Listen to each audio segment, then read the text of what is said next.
Hi everyone, it's been quite a while since we last spoke, so I thought I'll give you all an update and how life is like living with a Sling TSi. So since May 2022, when we received the permit for G-DIYA, it's been nearly 15-16 months now, and it's just been such a pleasure owning her and now sharing her with a few other like-minded pilots. She has flown flawlessly over this period. She's got nearly 250 hours, approaching 250 hours airborne time. I myself have nearly 100 hours on her. So far, I guess we have been many places and many journeys undertaken with no issues. Mostly been using MoGas, probably I would say 80% of the time.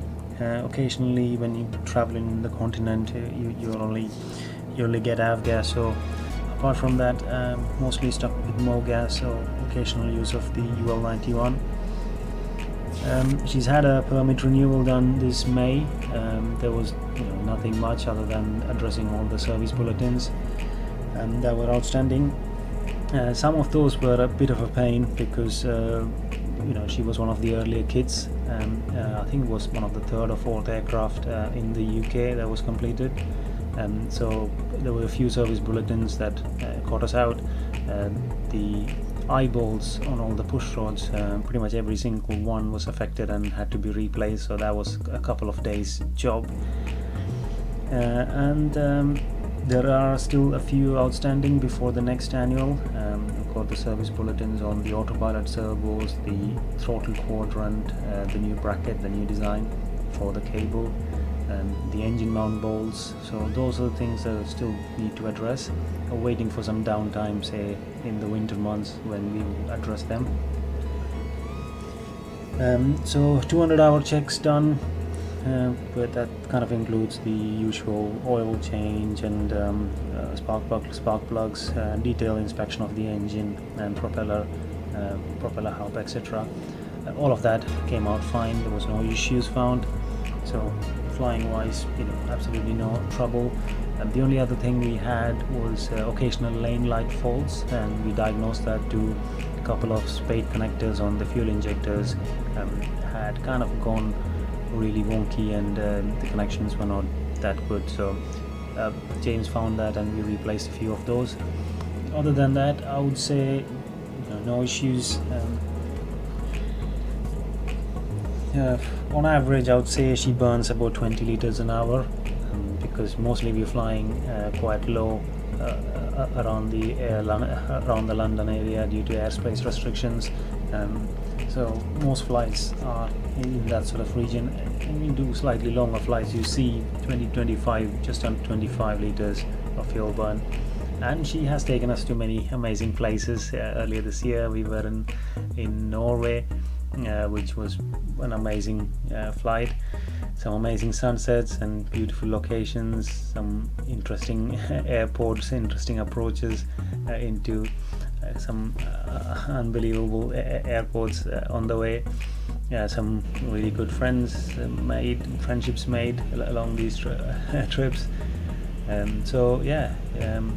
think she's probably been in about 10 countries in Europe so far. So in a short time, that itself is probably quite an achievement. Flying is, flight planning is pretty easy. You just plan your flights in SkyDemon, send it to the panel, and the aircraft pretty much flies itself. It gives that comfort, having the autopilot flying. It takes the workload off, especially flying with my family. We have done long trips with the family. We've been to the south of France once. One of the plan was to build a hangar for the aircraft, so that's all now sorted at Northfield in Essex. It's just 30 minutes from home. That's now, and part of the corrosion protection plan for the aircraft was to have it stored in a dry ventilated hangar. So that's mission accomplished on that front. And I do still do the corrosion X treatment pretty much every year during the annual. Once all the trim panels and everything are out, that's the best time to just spray everything with corrosion X. So yeah, that's been so far. So the next steps are to address the service bulletins before the next annual, and then try and get the apply for the IMC approval for the within the LAA. So technically, I think the aircraft need to be flown for at least a year before you can start that process. So I guess now's the time to get that going. A few changes, probably it would have nice to have that 100-liter fuel tanks, the 200-liter fuel tank total, but mine are the standard 86 liters each. So in hindsight, would have been good, but at the time when I ordered the kit, that wasn't an available option. A few other changes I probably would make as an upgrade is a push-to-talk switch on the panel. Makes it easier when you're flying on autopilot not to press the push-to-talk on the control stick and use the one if there was one on the panel. And also I had put in an ident switch on the stick top, which I've hardly used. Maybe worth replacing that with something else, some other functionality like replay the last transmission, which I might still try and do while I'm doing before the next annual. And this was the first approach into Denham. There was quite a bit of sink as I came in over the trees. Quite an interesting place, Denham. Quite busy. Didn't really notice there was a helicopter kind of hovering off the runway, and it kind of just flew off. It took off as I was taxiing out off the runway. Yeah, so far I'd say since the build was completed, there was a lot of publicity about the build, and G-DIYA became quite a famous aircraft. And I hope it inspires a few others to take this up and inspire them in their aviation journey.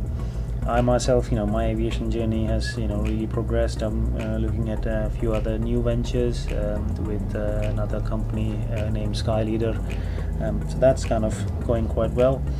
So G-DIYA will soon have a two-seater aircraft as a hangar partner soon.